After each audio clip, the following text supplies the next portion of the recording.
Hello viewers, অচেতনতার free coaching চ্যানেলে তোমাদের সকলকে স্বাগত জানাই। আজকের ভিডিওতে তোমরা যারা ক্যালকাটা ইউনিভার্সিটিতে বিএ হিস্ট্রি অনার্সে ফার্স্ট সেমিস্টারে পড়ছো, তোমাদের যে ডিএসসিসি 1 পেপারটি রয়েছে, পাশাপাশি তোমরা যারা ফার্স্ট সেমিস্টারে পাশে বা জেনারেলে পড়ছো, তোমাদের যে এমডিসি 1 বা এমএন 1 পেপারটি রয়েছে, প্রাচীন ভারতের ইতিহাস, এই পেপারের একটি গুরুত্বপূর্ণ ইম্পর্টেন্ট প্রশ্ন, বৌদ্ধ ও জৈন ধর্মের মূল নীতি বা বৈশিষ্ট্যগুলি কি ছিল এবং বৌদ্ধ ও জৈন ধর্মের মধ্যে পার্থক্য কি, এই প্রশ্নটি নিয়ে বিশদে আলোচনা করব। আলোচনা শেষে উত্তর তোমাদের সামনে তুলে ধরবো। দেখো, এই পেপারটির একাধিক প্রশ্নের উত্তর আমি ইতিমধ্যে চ্যানেলে আপলোড করে দিয়েছি, তাই তোমরা সমস্ত প্রশ্নের উত্তর আমার এই চ্যানেলে তোমরা পেয়ে যাবে। ইতিমধ্যে অনেকগুলি প্রশ্নের উত্তর দিয়ে দেওয়া হয়ে গিয়েছে, সেগুলো দেখে নিও, ভিডিও ডেসক্রিপশন বক্সে লিঙ্ক দেওয়া থাকবে। এছাড়া এই বৌদ্ধ এবং জৈন ধর্মের পার্থক্য 5 নম্বরের টিকা প্রশ্ন হিসেবেও পরীক্ষায় আসতে পারে, তার উপরেও আমি এর আগে একটি ভিডিও ক্লাস দিয়েছি, তারও লিঙ্ক দেওয়া থাকবে। এছাড়া জৈন ধর্মের শুধু মূল নীতি বা আদর্শগুলো কি, এটার উপরেও আমি একটা সেপারেট ভিডিও এর আগে দিয়েছি, তারও লিঙ্ক দেওয়া থাকবে, তোমরা অবশ্যই ভিডিওগুলো দেখে নেবে। তো চলো শুরু করি আজকে ক্লাসের মূল আলোচনার বিষয়কে একবার বোর্ডে দেখে নিই আমরা। দেখো, সিইউ বিএ হিস্ট্রি অনার্স এবং জেনারেল উভয়ের ক্ষেত্রে ফার্স্ট সেমিস্টার ডিএসসিসি 1 অনার্সের ক্ষেত্রে, পাশের ক্ষেত্রে এমডিসি 1 বা এমএন 1। প্রশ্ন হচ্ছে বৌদ্ধ এবং জৈন ধর্মের মূল বৈশিষ্ট্য কি, মূল বৈশিষ্ট্য মানে মূল নীতি বা আদর্শগুলো কি ছিল এবং এদের মধ্যে পার্থক্য কি। তো বৌদ্ধ ধর্মের মূল নীতিগুলো কি ছিল এবং জৈন ধর্মের মূল নীতিগুলো কি ছিল, পাশাপাশি দুই ধর্মের মধ্যে পার্থক্যটা কি আছে, তুলনা কি আছে, সেটা নিয়ে আলোচনা করবো এই ভিডিওতে। তো দেখো, এই প্রশ্নটি কিন্তু 20 নম্বরের একটা ইম্পর্টেন্ট প্রশ্ন, তোমরা জানো তোমাদের সাজেশনে এটা রয়েছে, খুব ইম্পর্টেন্ট প্রশ্ন। তা প্রথমে আমরা জৈন ধর্ম নিয়ে আলোচনা করব, তারপরে বৌদ্ধ ধর্ম। যেহেতু জৈন ধর্মের আবির্ভাব বৌদ্ধ ধর্মের আগে হয়, তাই জৈন ধর্ম নিয়ে আগে আলোচনা করব, তারপরে আমরা বৌদ্ধ ধর্ম নিয়ে আলোচনা করব। দেখো, এই দুটি ধর্মকে বলা হয় প্রতিবাদী ধর্ম। তার কারণ কি, খ্রিস্টপূর্ব 6ষ্ঠ শতকে ব্রাহ্মণ্য হিন্দু ধর্মের বিরুদ্ধে প্রতিবাদ স্বরূপ এই বৌদ্ধ এবং জৈন ধর্মের আবির্ভাব ঘটে। এবং এখানেও একটা প্রশ্ন রয়েছে যে প্রতিবাদী ধর্ম আন্দোলন গড়ে ওঠার আর্থসামাজিক কারণ কি, বা ঘুরিয়ে বলা যায় বৌদ্ধ এবং জৈন ধর্মের উৎপত্তির পিছনে আর্থসামাজিক কারণ কি আছে। তা এই প্রশ্নটি নিয়েও আমি এর আগে একটা ভিডিও ক্লাস দিয়েছি, তোমাদের সাজেশনও এই প্রশ্নটাও কিন্তু ইম্পর্টেন্ট হয়। এই প্রশ্ন মানে প্রতিবাদী ধর্ম আন্দোলন হিসেবে বৌদ্ধ জৈন ধর্মের উত্থানের প্রেক্ষাপট কি, এই প্রশ্নটা পরীক্ষায় আসবে, নতুবা এই প্রশ্নটি আসবে বৌদ্ধ এবং জৈন ধর্মের মূল নীতিগুলো কি ছিল। এই দুটোর একটা কিন্তু 20তে আসবেই, খুবই ইম্পর্টেন্ট প্রশ্ন, এই দুটোর একটা তোমরা অবশ্যই পাবে। তো এর আগেরটা যেহেতু প্রতিবাদী ধর্ম আন্দোলন আমি আলোচনা করেছি, ইতিমধ্যে তার নোটসও দিয়ে দিয়েছি। এখন আমরা দেখব বৌদ্ধ এবং জৈন ধর্মের মূল নীতিগুলো কি। তা প্রতিবাদী ধর্ম আন্দোলন হিসেবে বৌদ্ধ জৈন ধর্মের উত্থান হয়, এটা আমরা এর আগের ক্লাসে কিন্তু আলোচনা করেছি। এখন এই প্রতিবাদী ধর্ম আন্দোলন হিসেবে প্রথমে উত্থান ঘটে জৈন ধর্মে। এখন জৈন ধর্মের যারা অনেক গুরু আছেন, মানে জৈন ধর্মের যিনি প্রবর্তক একজন নয়, প্রায় 24 জন প্রবর্তক আছেন। এবং এই প্রবর্তক বা এই গুরুদেরকে বলা হয় তীর্থঙ্কর, অর্থাৎ তীর্থে যাওয়ার বা ঈশ্বরের সান্নিধ্যে যাওয়ার যিনি পথ দেখান তাকে তীর্থঙ্কর বলে, বা যিনি সেতু নির্মাণ করে দেন ভগবান বা ঈশ্বরের সাথে মানুষের যোগাযোগের যে সেতু যিনি নির্মাণ করেন তাকে বলা হয় তীর্থঙ্কর, অর্থাৎ পারাপারের কাণ্ডারি হলেন এই তীর্থঙ্কর। তো এইভাবে 24 জন তীর্থঙ্কর আসেন, ঋষভনাথ, আদিনাথ, শম্ভুনাথ, পরেশনাথ এবং শেষে আমরা পাই মহাবীর বর্ধমান। তো এর ভিতরে এই 24 জনের ভিতরে 23তম তীর্থঙ্কর ছিলেন পার্শ্বনাথ। তা পার্শ্বনাথ বা পরেশনাথ তিনি অশ্বসেনের পুত্র, কাশীর রাজার পুত্র ছিলেন, এবং তিনি তপস্যার মাধ্যমে নিজে এই নির্বাণ মানে মুক্তি, ইহ জগৎ থেকে মুক্তি, মানুষ হওয়ার বা মানুষ হয়ে জন্মানোর থেকে যে মুক্তি, মোক্ষ বা নির্বাণ তিনি লাভ করেন, জ্ঞান লাভ করেন, জ্ঞানী হন এবং তিনি তার ধর্ম প্রচার শুরু করেন, অর্থাৎ জৈন ধর্ম প্রচার শুরু করেন। এখন প্রশ্ন হচ্ছে যে জৈন ধর্ম কেন বলা হচ্ছে, নামটা কি করে এলো? এই তীর্থঙ্করেরা ছিলেন জিন, জিন অর্থাৎ রিপু জয়ী, কামনা, বাসনা, ভোগ, লালসা এগুলোকে তারা জয় করেছিলেন, অর্থাৎ তারা ছিলেন রিপু জয়ী। এই জিন বা এই রিপু জয়ী হওয়ার কারণে তাদেরকে জৈন বলা হয় এবং তাদের ধর্ম জৈন ধর্ম হিসেবে প্রচারিত। তা মহাবীর মহাবীরের আগে মানে মহাবীর 24তম তীর্থঙ্কর, আর তার আগে ছিলেন পার্শ্বনাথ বা পরেশনাথ, তিনি ছিলেন 23তম তীর্থঙ্কর। এখন এই পার্শ্বনাথ বা পরেশনাথ তিনি এই ধর্ম প্রচার করেন, জৈন ধর্ম। তার সময় জৈন ধর্ম ব্যাপকভাবে প্রসার লাভ করে এবং তিনি জৈন ধর্মাবলম্বীদের, যারা এই ধর্ম গ্রহণ করবে, তাদেরকে তিনি 4টি মূল নীতি বা আদর্শ পালন করার কথা বলেন, যাকে আমরা বলবো চতুর্জাম, অর্থাৎ 4টি পথ।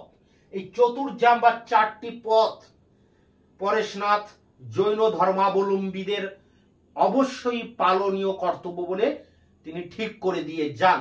এই 4টি বিষয় কি না, প্রথমে রয়েছে অহিংসা, মানে হিংসা না করা। অনৃত মানে সদাচারণ করা, মানে সৎ পথে চলাকে বলা হচ্ছে অনৃত। এরপরে রয়েছে দেখো অস্তেয়, অর্থাৎ অপরের কোনো জিনিস হরণ না করা, চুরি না করা।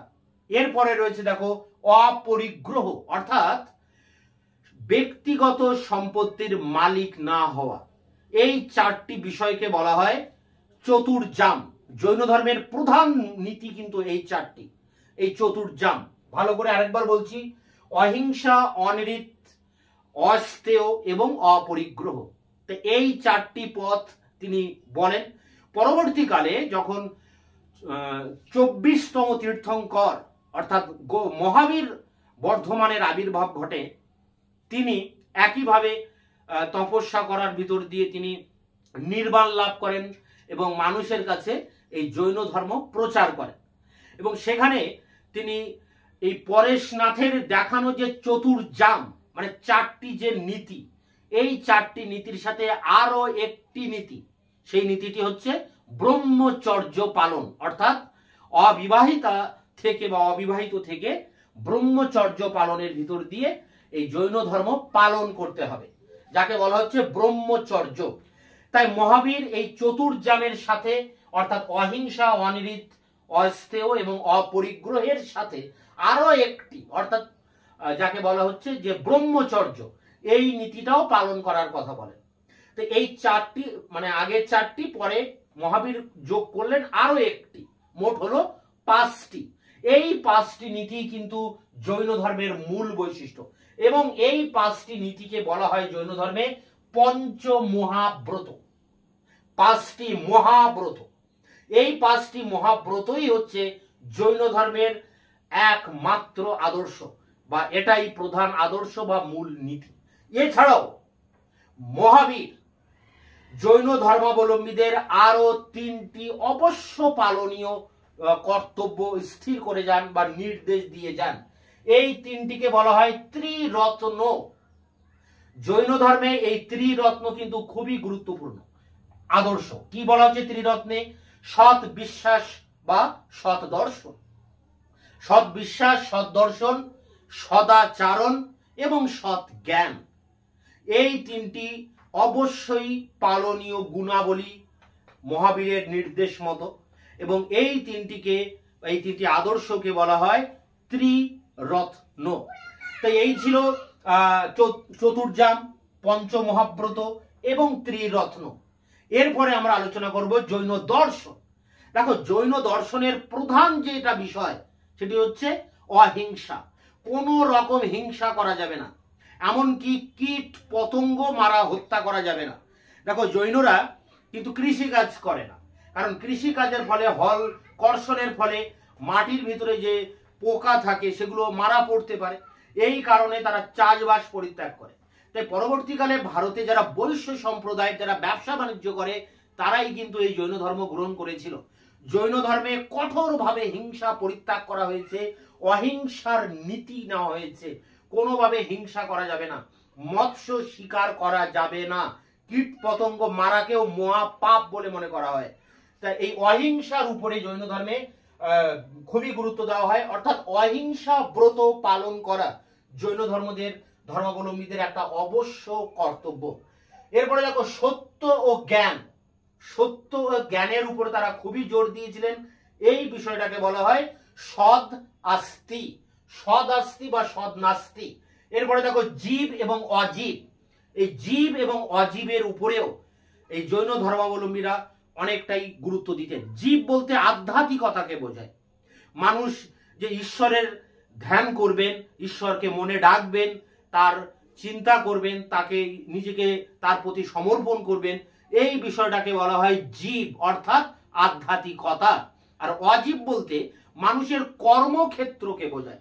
মানুষ তার যে কর্ম, তার যে জীবিকা পেশা, তাকে বলা হচ্ছে অজীব। পরবর্তীকালে জৈন ধর্মে সম্মেলন হয় এবং সেখানে জৈন ধর্মের গ্রন্থ লেখা হয়, ধর্মগ্রন্থ, যার নাম হচ্ছে জৈন আগম। এছাড়া জৈনদের কল্পসূত্র বলেও কিন্তু একটি ধর্মগ্রন্থ রয়েছে।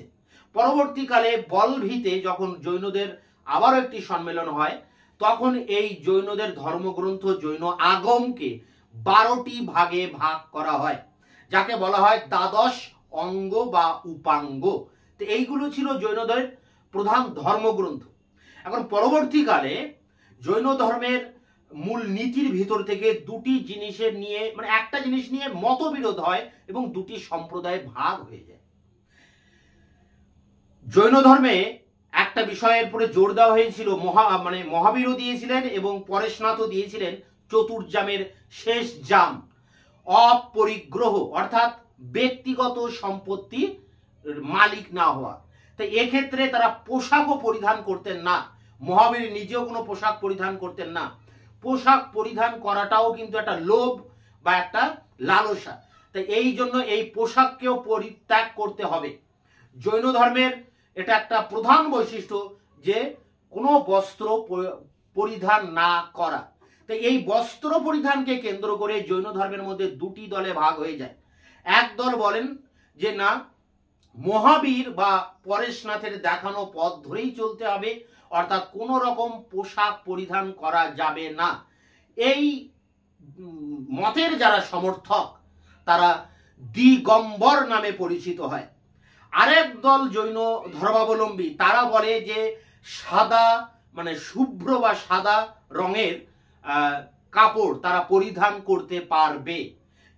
এই সম্প্রদায়কে বলা হচ্ছে শ্বেতাম্বর, অর্থাৎ শ্বেত বস্ত্র, শ্বেত রঙের বস্ত্র তারা পরিধান করছে, তাই তাদের বলা হচ্ছে শ্বেত বস্ত্র। তো এই ছিল জৈন ধর্ম। তা জৈন ধর্মের বিষয়ে প্রথমে তীর্থঙ্করদের নিয়ে আলোচনা করতে হবে, তারপরে 23তম তীর্থঙ্কর পরেশনাথ এবং পরেশনাথের যে চতুর্জাম, 4টি জামের কথা বলেছিলেন সেটা, তারপরে আসবে মহাবীর, মহাবীরের পঞ্চমহাব্রত অর্থাৎ তিনি ব্রহ্মচর্য পালনের কথা বলেছিলেন, এছাড়া ত্রিরত্নের কথা বলেছিলেন। জৈন দর্শন নিয়ে আলোচনা করতে হবে, যেখানে অহিংসা ব্রতের উপরে জোর দেওয়া হয়েছে, সৎ ও জ্ঞানের উপরে জোর দেওয়া হয়েছে, জীব অজীবের উপরে জোর দেওয়া হয়েছে। জৈনদের বিভিন্ন ধর্মগ্রন্থ নিয়ে আলোচনা করতে হবে। শেষে জৈনদের দুটি সম্প্রদায় ভাগ হওয়াটাকে নিয়েও আলোচনা করতে হবে। তো এগুলো সব নিয়েই হচ্ছে জৈন ধর্মের মূল বৈশিষ্ট্য। এবার আমরা আলোচনা করব বৌদ্ধ ধর্মের মূল বৈশিষ্ট্য। তা বৌদ্ধ ধর্মে প্রচার করেন একজন ব্যক্তি, গৌতম বুদ্ধ, এবং গৌতম বুদ্ধ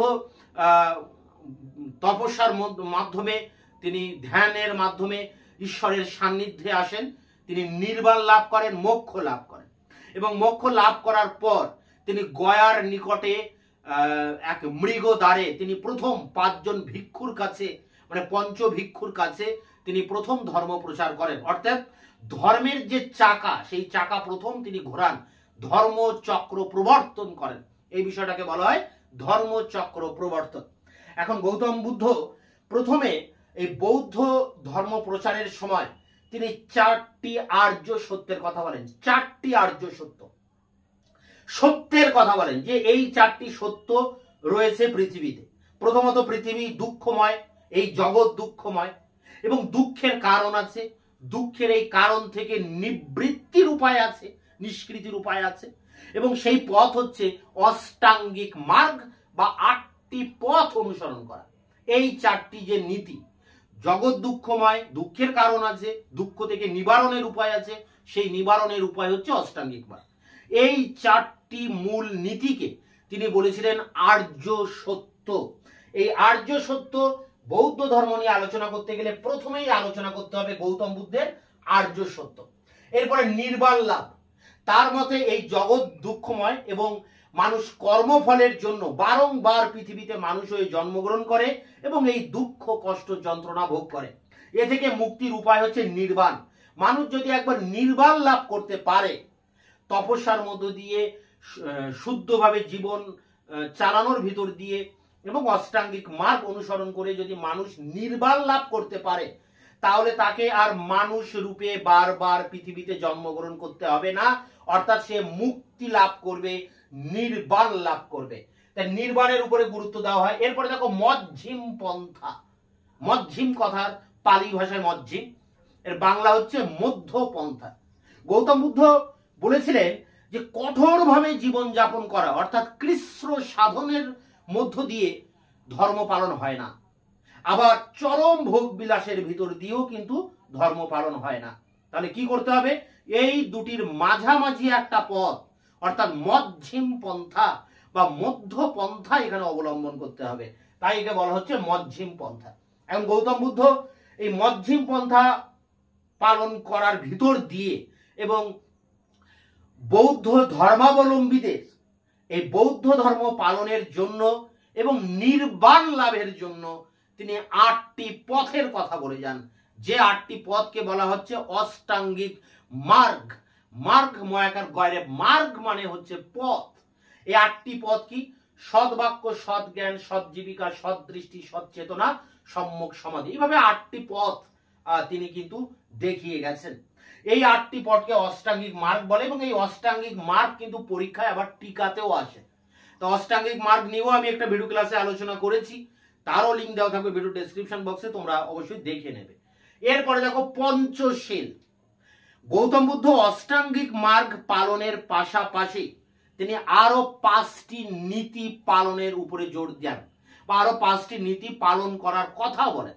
সেই 5টি নীতি কি না? ব্যভিচারী না হওয়া, মদ্যপান না করা, মিথ্যা কথা না বলা, পরের উপরে হিংসা না করা এবং সদাচার হওয়া, বা এখানে বলা হচ্ছে যে পরদ্রব্য হরণ না করা। তাহলে কি দাঁড়ালো 5টি? ব্যভিচার না করা, সুরাপান না করা, পরদ্রব্য হরণ না করা, পরহিংসা না করা, মিথ্যা কথা না বলা। এইগুলোকে তিনি বলছেন পঞ্চশীল।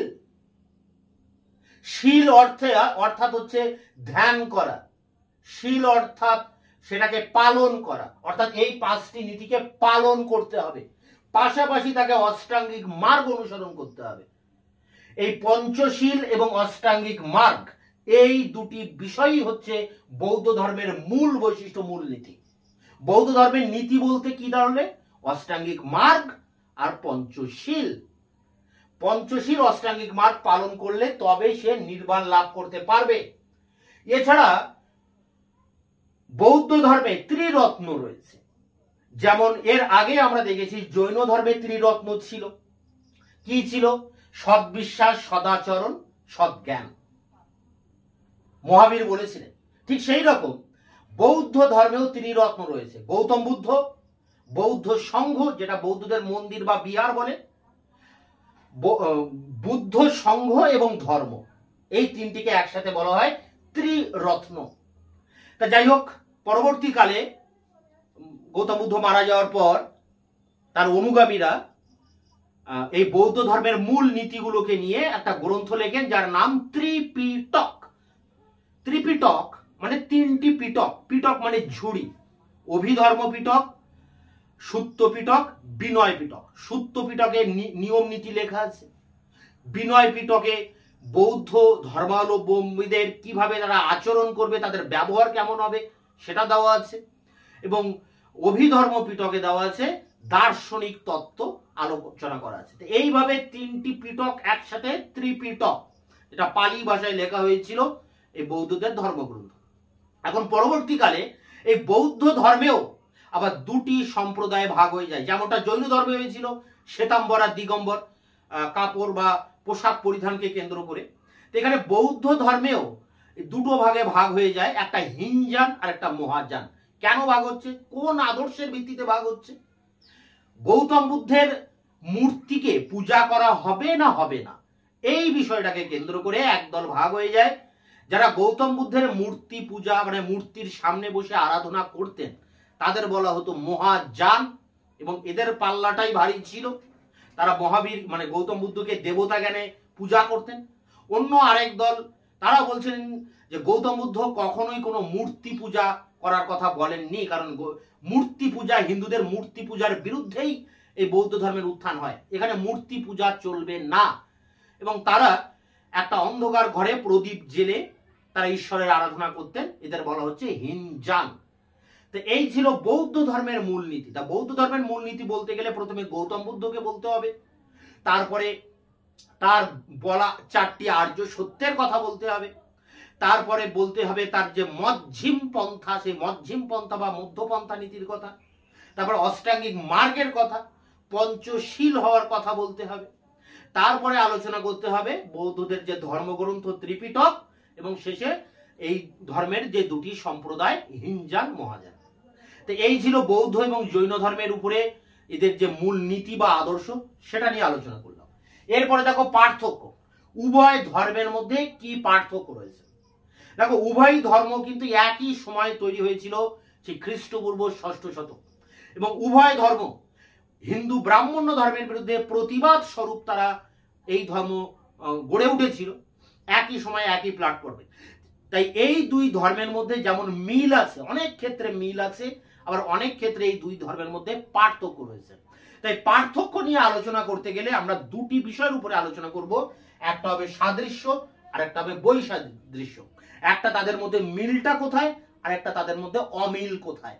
তা দেখো, যদিও আমি এই বৌদ্ধ ধর্মের জৈন ধর্মের পার্থক্য নিয়ে এর আগে একটা ভিডিওতে বলেছি, তোমরা সেই ভিডিও দেখে নিতে পারো, তবে আমি এখানে একটু সংক্ষেপে আলোচনা করে দিচ্ছি যেহেতু প্রশ্নটা একসাথেই আছে। সাদৃশ্য, তা উভয় ধর্ম প্রতিবাদী ধর্ম আন্দোলন হিসেবে গড়ে ওঠে, এবং উভয় ধর্মই হিন্দুদের যে জন্মান্তরবাদ এবং পুরোহিত তন্ত্র বা পুরোহিতবাদের বিরুদ্ধেই কিন্তু এই ধর্ম গড়ে উঠেছিল। বেদের অপৌরসেতা, তার বিরুদ্ধেই কিন্তু এই ধর্ম গড়ে উঠেছিল, এবং উভয় ধর্মেই অহিংসার উপরে গুরুত্ব দেওয়া হয়েছে, উভয় ধর্মেই নির্বাণ লাভের উপর গুরুত্ব দেওয়া হয়েছে। উভয় ধর্মের যারা প্রচারক, সেই মহাবীর আর দিকে গৌতম বুদ্ধ, উভয় ক্ষত্রিয় বংশের সন্তান ছিলেন। তো অনেক ক্ষেত্রে মিল খুঁজে পাওয়া যায়, এবং উভয় ধর্মে প্রাণের অস্তিত্বের উপরে জোর দেওয়া হয়েছে। এগুলো 2 ধর্মের মধ্যে মিল আছে। কিন্তু বৈসাদৃশ্য কি? প্রথমে প্রচারক, জৈন ধর্মের প্রচারক 24 জন, শেষ যিনি ছিলেন তার নাম মহাবীর, 24তম। আর বৌদ্ধ ধর্মের প্রচারক একজন, গৌতম বুদ্ধ। তাহলে পার্থক্য এখানে। পরেরটি দেখো, জাতিভেদ। জাতিভেদ মানে এখানে হিন্দু ধর্মের যে জাতিভেদ প্রথা, যে পুরোহিতবাদ, তার বিরোধিতা করা হয়েছে 2টি ধর্মে। এটা ঠিকই, জৈন ধর্ম বিরোধিতা করেছে, বৌদ্ধ ধর্মে বিরোধিতা করেছে, কিন্তু বৌদ্ধ ধর্মে কঠোরভাবে বিরোধিতা করা হয়েছে, জৈন ধর্মে কিন্তু কঠোরভাবে বিরোধিতা করা হয়নি। বরং কিছু কিছু জিনিস, পুরোহিতবাদের কিছু কিছু নীতি নিয়ম নীতি কিন্তু জৈন ধর্মেও প্রচলিত ছিল।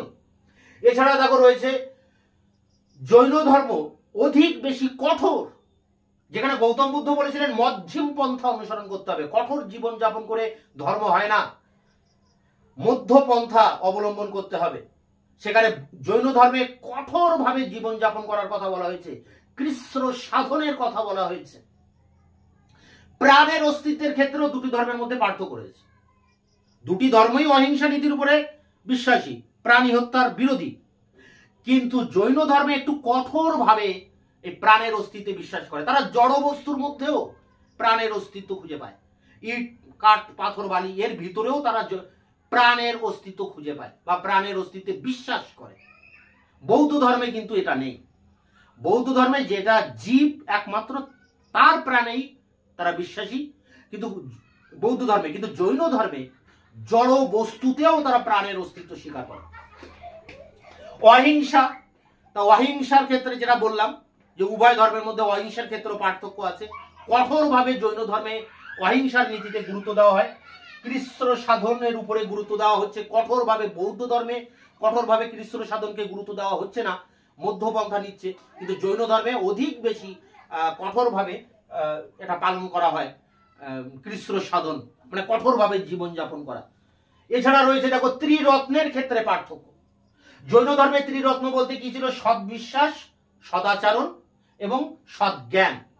সেখানে বৌদ্ধ ধর্মের ত্রিরত্ন হচ্ছে বুদ্ধ, সংঘ আর ধর্ম। তাহলে দুটো ধর্মের যে ত্রিরত্ন সেক্ষেত্রে পার্থক্য রয়েছে।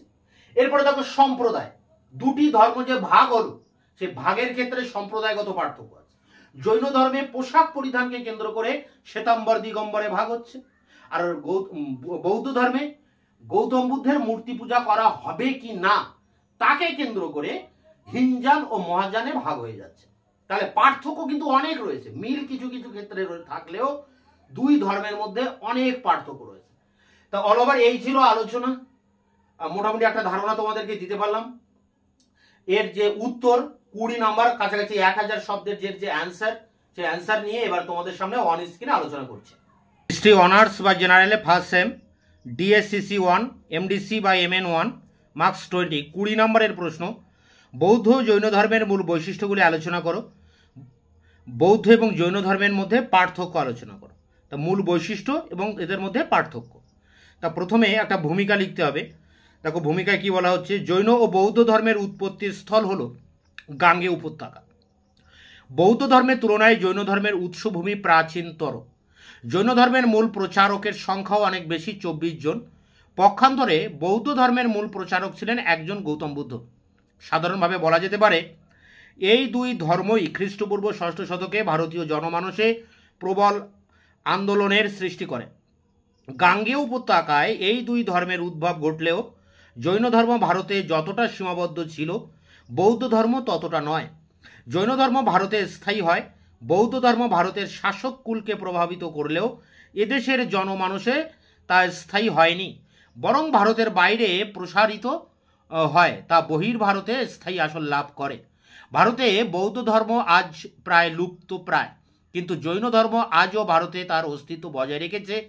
অন্যদিকে বৌদ্ধ ধর্মে বারবার পরিবর্তন দেখা দিলেও জৈন ধর্মে সেই পরিবর্তনের রেশ ছিল অনেক কম। তবে দুই ধর্মই ভারতে ব্রাহ্মণ্যবাদ বিরোধী প্রতিবাদী ধর্ম আন্দোলন হয়ে দেখা দেয়। এরপরে দেখো জৈন ধর্ম নিয়ে আলোচনা হচ্ছে। জৈন কথাটি জিন শব্দ থেকে এসেছে। জিন শব্দের অর্থ হলো রিপুজয়ী। জৈন ধর্মের প্রচারকরা সকলেই জিন ছিলেন। জৈন ধর্ম প্রচারকরা জিন হওয়ার সূত্রে তাদের প্রচারিত ধর্ম জৈন ধর্ম হিসেবে অভিহিত হয়। জৈন ধর্মের প্রধান ধর্মগুরুদের বলা হয় তীর্থঙ্কর। তীর্থঙ্কর কথাটির অর্থ হলো দুর্গম নদীর পরিত্রাতা বা মুক্তি লাভের পথ প্রদর্শক। জৈন ধর্মে 24 জন তীর্থঙ্করের উল্লেখ পাওয়া যায়। জৈন ঐতিহ্য মতে এরা সকলেই ছিলেন ক্ষত্রিয় সন্তান। এদের মধ্যে প্রথম 22 জন সম্পর্কে কোনো ঐতিহাসিক প্রমাণ পাওয়া যায় না। জৈন ঐতিহ্য অনুযায়ী প্রথম তীর্থঙ্কর ছিলেন ঋষভনাথ বা আদিনাথ। জৈন ধর্মের প্রবর্তক হিসাবে তার নাম নিয়ে বিতর্ক রয়েছে।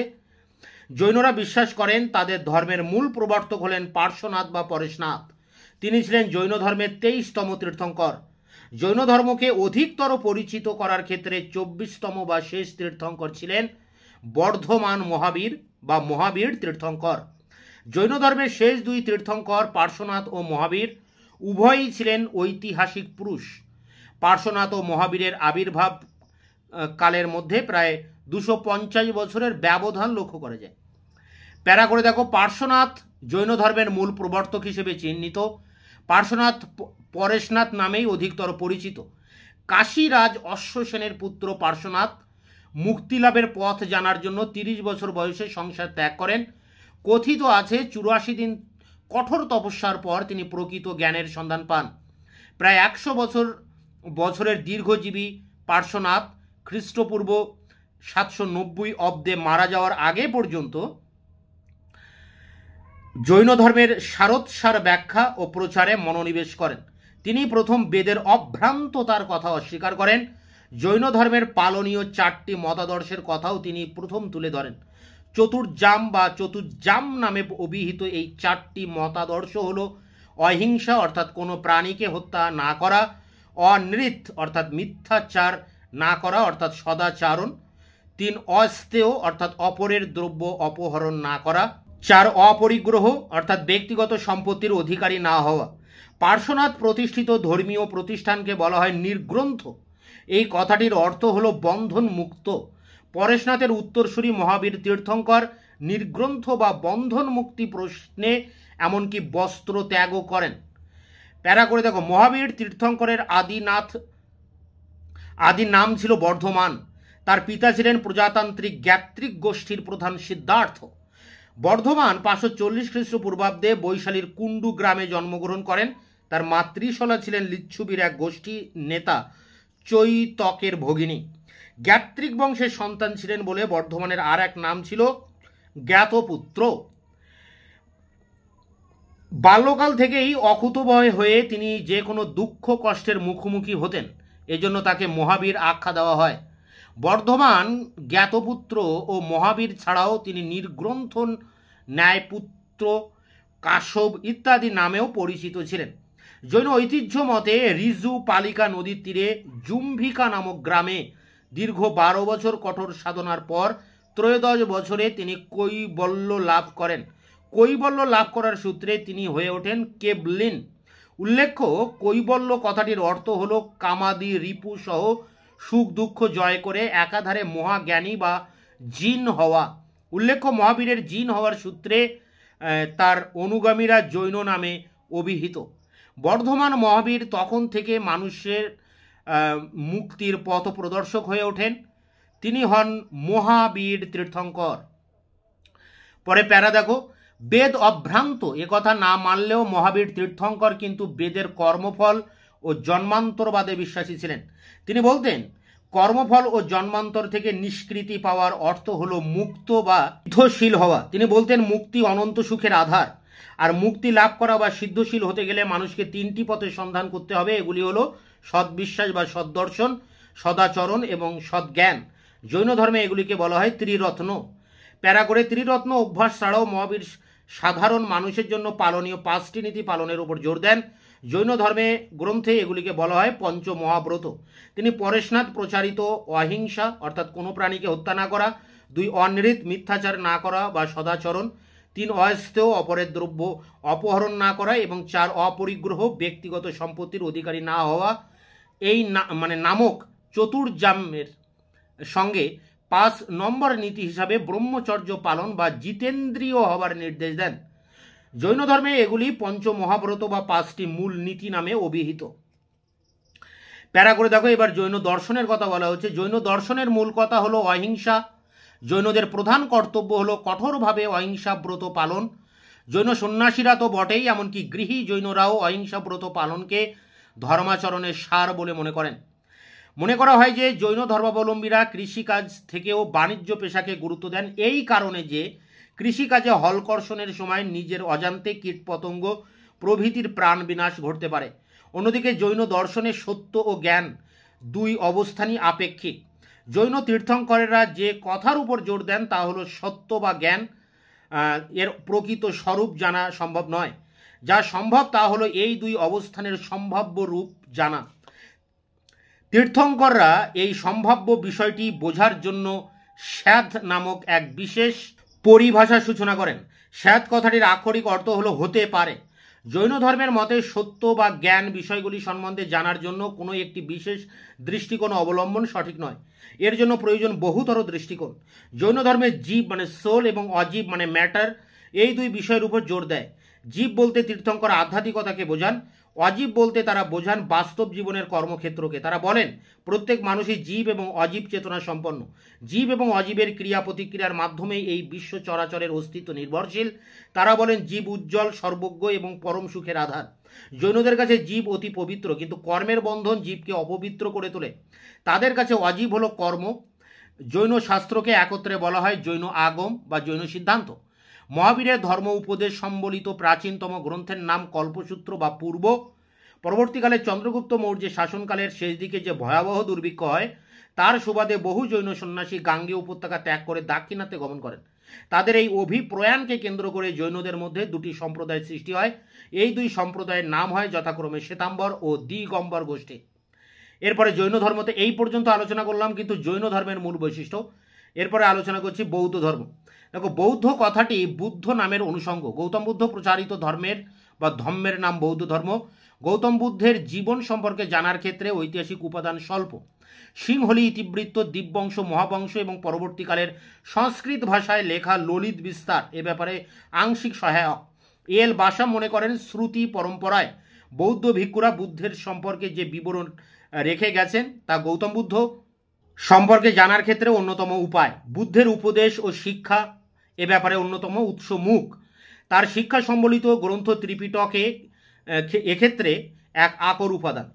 প্যারা করে বৌদ্ধ ধর্মের জরা ব্যাধি মৃত্যুজনিত দুঃখবোধ জগতের শেষ কথা নয়। বুদ্ধ বলেছেন সুখ থাকলেও দুঃখবোধ অনিবার্য। তিনি বলতেন জীব 5টি উপাদানে নির্মিত, আর তা হলো দেহ, অনুভূতি, উপলব্ধি, মানসিক অবস্থান্তর ও সচেতনতা।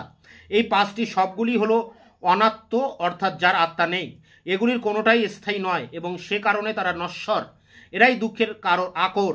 বুদ্ধের মতে এই 5টি উপাদানের পরিবর্তন ঘটে, আবার আর ঘটে বলেই মানুষের মৃত্যু ঘটে এবং পুরাতন মানুষের জায়গায় নতুন মানুষের আবির্ভাব ঘটে। পুনরায় সে দুঃখকর উপাদানগুলির শিকার হয়। এর থেকে মুক্তির জন্য নির্বাণ লাভ প্রয়োজন। বৌদ্ধ ধর্মের লক্ষ্য, মতাদর্শ, নীতি সম্পর্কে জানার প্রধান উপাদান হলো ত্রিপিটক নামের বৌদ্ধ ধর্মের গ্রন্থ। প্যারা করে বৌদ্ধ ধর্মের মূল লক্ষ্য ছিল মোক্ষ বা নির্বাণ লাভের প্রশ্নে সত্য জ্ঞান উপলব্ধি করা। এই লক্ষ্য পূরণে বুদ্ধদেব 4টি সহজ সরল পথ বা সত্যের উপর জোর দেন। বৌদ্ধ ধর্মে এগুলোকে একত্রে বলা হয় আর্য সত্য। গৌতম বুদ্ধের মতে 4টি আর্য সত্য হলো: 1, জগৎ দুঃখময়, অর্থাৎ মানুষের জীবন ও অস্তিত্ব হলো দুঃখের। 2, এই দুঃখের কারণ আছে, অর্থাৎ মানুষের ভোগ বাসনা রূপ দুঃখ সমুদয়ে আসক্তি হলো দুঃখের কারণ। 3, এই দুঃখের নিরোধ বা নিবারণ সম্ভব, অর্থাৎ ভোগ বাসনা থেকে মুক্ত থাকা। এবং 4, এই দুঃখ নিবারণের উপায় আছে, আর তা হলো নির্বাণ লাভ করা। তিনি এই নির্বাণ লাভের জন্য এক নির্দিষ্ট পন্থা বা পথ অনুসরণ করতে বলেন। এই পন্থা হলো অষ্টাঙ্গিক মার্গ অনুশীলন। বৌদ্ধ ধর্মে নির্বাণের ব্যাখ্যাটি জটিল। এক কথায় নির্বাণ হলো পুনর্জন্ম সম্পর্কে আশা আকাঙ্ক্ষা ও ভয়ের নিবৃত্তি। নির্বাণের পরে মানুষকে জরাব্যাধি মৃত্যু নামক ত্রিতাপের সম্মুখীন হতে হয় না। এদিক থেকে দেখতে গেলে ত্রিতাপ থেকে মুক্তি পাওয়ার অর্থই হলো নির্বাণ লাভ। বৌদ্ধ ধর্মগ্রন্থ অরিও পরিওসেন সূত্রতে নির্বাণ লাভের আরও বিস্তৃত বিবরণ দেওয়া আছে।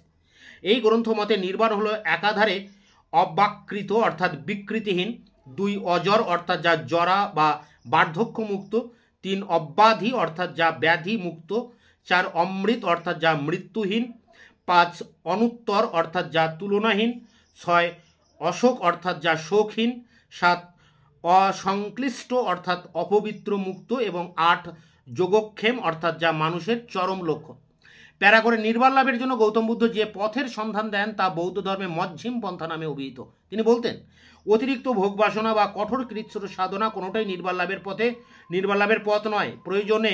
প্রয়োজন এই দুইয়ের মাঝে মধ্যপন্থা বা মজ্ঝিম পন্থা অনুসরণ। প্যারা করে দেখো, মজ্ঝিম পন্থা অনুসরণ সহজ কথা নয়, তার অনুশীলন প্রয়োজন, না হলে কাঙ্ক্ষিত নির্বাণ লাভ সম্ভব নয়। মজ্ঝিম পন্থা অনুশীলনের জন্য বুদ্ধদেব যে 8টি মার্গ বা পথ অনুসরণ করতে বলেন, বৌদ্ধ ধর্মে সেগুলিকে অষ্টাঙ্গিক মার্গ নামে অভিহিত। বুদ্ধদেব প্রত্যেকটি পথের সন্ধান দেওয়ার আগে সৎ বা সম্যক, মানে পালি ভাষায় সম্মা শব্দটির উপর জোর দেন। এর অর্থ হলো যা করবে সৎভাবে বা ঠিকভাবে করবে। বুদ্ধদেব নির্দেশিত অষ্টাঙ্গিক মার্গ বা 8টি পথ হলো সম্যক দৃষ্টি, সম্যক সংকল্প, সম্যক বাক্য, সম্যক কর্ম, এখানে সম্যক বলতে সৎ, সম্যক জীবিকা, সম্যক চেষ্টা, সম্যক মনন, সম্যক সমাধি। দামোদর ধর্মানন্দ কোশাম্বী এটা আন্ডারলাইন করবে। অষ্টাঙ্গিক মার্গকে সামাজিক দৃষ্টিকোণ থেকে বিশ্লেষণ করেছেন। সামাজিক দৃষ্টিকোণ থেকে সম্যক বা সৎদৃষ্টি হলো তাই যা দিয়ে মানুষের অন্তর্নিহিত লোভ কামনা বাসনাকে জয় করা যায়। সৎ সংকল্পের অর্থ হলো অন্যকে ভোগ ভালোবাসা। বুদ্ধের কাছে সৎ বাক্যের অর্থ হলো মিথ্যা কথা না বলা। সৎ কর্ম বলতে বুদ্ধ বলতে চেয়েছেন অন্যের উপকারে লাগে এমন কাজ করা। বুদ্ধের কাছে সৎ জীবিকা হলো তাই যা সমাজের পক্ষে ক্ষতিকারক নয়। বুদ্ধের কাছে সৎ চেষ্টার অর্থ হলো মানুষের মনে যে সুচিন্তা আছে তাকে জাগ্রত করা ও সক্রিয় রাখা। বুদ্ধ সৎ চিন্তা বলতে বুঝতেন মানুষের চিত্তবৃত্তি সংযত ও নিয়ন্ত্রিত করে মানসিক শক্তি সঞ্চয়। বুদ্ধের কাছে সম্যক সমাধির অর্থ হলো একাগ্র চিত্তে আত্মস্থ হওয়া। প্যারা করে দেখো, এটা বৌদ্ধ ধর্মের বৈশিষ্ট্যের উপরে শেষ প্যারা বা মূল নীতিগুলির মধ্যে এটা শেষ প্যারা। অষ্টাঙ্গিক মার্গ অনুসরণ ছাড়াও সামাজিক জীব হিসেবে গৌতম বুদ্ধ মানুষকে 5টি শীল বা নৈতিকতা পালনের উপরে জোর দেন। এগুলি হলো: 1, ব্যভিচার না করা, সুরাপান না করা, মিথ্যা কথা না বলা, পরদ্রব্যে লোভ না করা, পরহিংসা ত্যাগ করা বা অহিংসা প্রদর্শন। বৌদ্ধ ধর্মের অনুগামীরা এগুলিকে পঞ্চশীল আখ্যা দেন। এছাড়াও বৌদ্ধ ধর্মের 3টি বিষয়ের উপর জোর দেওয়া হয়: 1 শীল বা নৈতিকতা পালন, 2 আত্মস্থ হওয়ার জন্য ধ্যানাভ্যাস, এবং 3 প্রজ্ঞা বা বুদ্ধিবৃত্তির অনুশীলন। এবার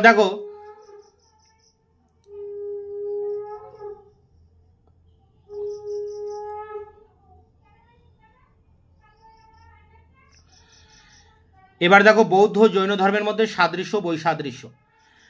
এখানে প্রচলিত বৈদিক ব্রাহ্মণ্য ধর্মের বিরুদ্ধে প্রতিবাদ হিসেবে খ্রিস্টপূর্ব 6শ শতকে যেসব ধর্মের উত্থান ঘটে সেগুলির মধ্যে অন্যতম ছিল বৌদ্ধ জৈন ধর্ম। প্রায় একই রকম আর্থসামাজিক প্রেক্ষাপটে উভয় ধর্মের উত্থান ঘটেছিল। স্বাভাবিকভাবে বৌদ্ধ জৈন ধর্মের মধ্যে বিভিন্ন বিষয়ে সাদৃশ্য দেখা যায়, আবার তাদের মধ্যে বিভিন্ন বিষয়ে বৈসাদৃশ্য লক্ষ্য করা যায়। প্রথমে সাদৃশ্য। বৌদ্ধ জৈন ধর্মের প্রধান সাদৃশ্যগুলি হলো: 1 বৌদ্ধ ধর্মের প্রবর্তক গৌতম বুদ্ধ, জৈন ধর্মের প্রবর্তক বর্ধমান মহাবীর উভয়ই ক্ষৈত্র পরিবারের সন্তান ছিলেন। 2 বৌদ্ধ জৈন উভয় ধর্মেই জন্মান্তরবাদ ও কর্মফলবাদকে স্বীকার করা হয়েছে। পূর্বজন্মের কৃতকর্মের ফল ভোগ করার জন্যই মানুষ বারংবার জন্মগ্রহণ করে বলে উভয় ধর্মই মেনে নেওয়া হয়েছে। 3 উভয় ধর্মেই অহিংসা নীতিকে সর্বাধিক গুরুত্ব দেওয়া হয়েছে।